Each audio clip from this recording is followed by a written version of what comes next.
Hello and welcome back to TEW 2016 Branding Solutions, and this is Smackdown episode 5, and as always we start with the dark matches where we have John Morrison defeating Alex Peck.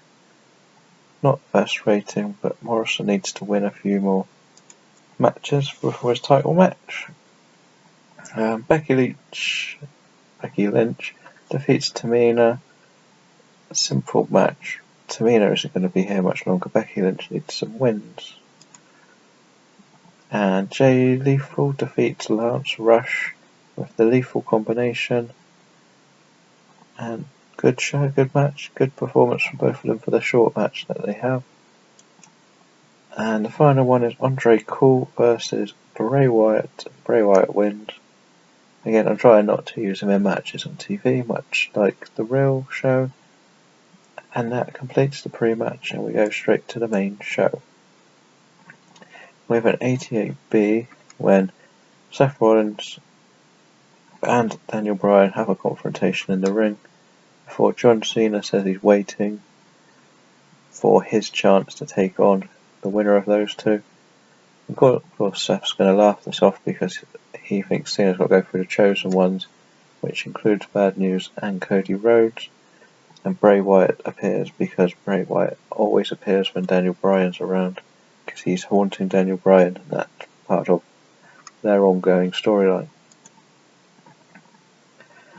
Adam Cole defeats Drew McIntyre with a figure 4. This again is part of the Chosen One storyline because Adam Cole has been selected as the next Chosen One by the Smackdown GM Edge.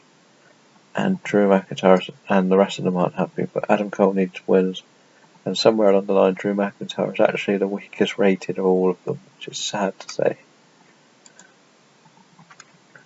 Paige cut a promo on how she is going to be beating Charlotte for her Women's Championship. Ric Flair is actually Paige's manager at the moment because obviously Charlotte got rid of her, so this works to build that storyline. 70s, a 60 is a good rating. In a very short match, Paige beats Dana Brooke. We all know Dana's not the best wrestler, so Paige needs an easy win against somebody, and why not Charlotte's Apprentice? Edge books a tag team match for the pay-per-view between Adam Cole and John Cena and Bad News and Cody Rhodes, so we'll put this in because John Cena's not allowed to face Seth Rollins and until he has gone through the whole of the Chosen Ones.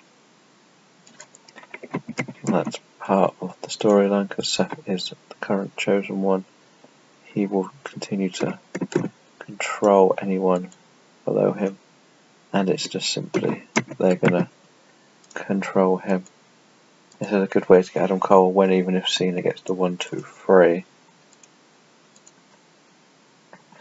Rusev defeats Mark Henry.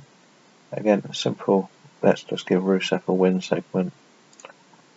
And afterwards, John Cena runs to the ring to chase off Rusev, who wouldn't let go of the accolade, much like he does, building up for their title match. It works enough to push it forward a bit more. Sasha and Bayley defeat Nikki and Summer, and Sasha is head and shoulders above the rest. Summer's got a bad rating, but she is good in real life. But again, this is just to keep both women's storylines going. But for some reason, I don't think Nikki's in the women's title picture. It's a bit annoying, and Nikki and Summer have no chemistry. Ryback is shown knocked out, subject of a mysterious attack backstage. As we know, I was planning on bringing Balor in somehow. This could be the start of it. Baron Corbin squashes R-Truth at the end of days. And afterwards, Corbin and Sheamus beating up R-Truth and Big Show makes the save. And they're all in one big storyline, but I can't use Apollo due to a slight injury. Charlotte defeats Natalia in another match, just pumping up Charlotte's popularity. Seth Rollins cuts a promo on Daniel Bryan, again continuing his "I'm going to beat Daniel Bryan at the pay-per-view and retain my title." John Cena defeats Damien Sandow. We've seen this before. It's not a happy thing to see, but Cena's getting through them slowly. And the main event, Daniel Bryan defeats Cody Rhodes with the no-lock. And Cody Rhodes has a reasonably getting better rating. 74 is not bad for a main event. At the end of the show, Seth Rollins floors the challenger and stands over him with the title held high. Again, just continuing to build these two up for their big match. And the show gets a 77, which is a good rating. Now we'll head back to the main screen. And we're back at the main screen where we have some news to read, but let's just see what the feedback is. Feedback is great, it's good to see.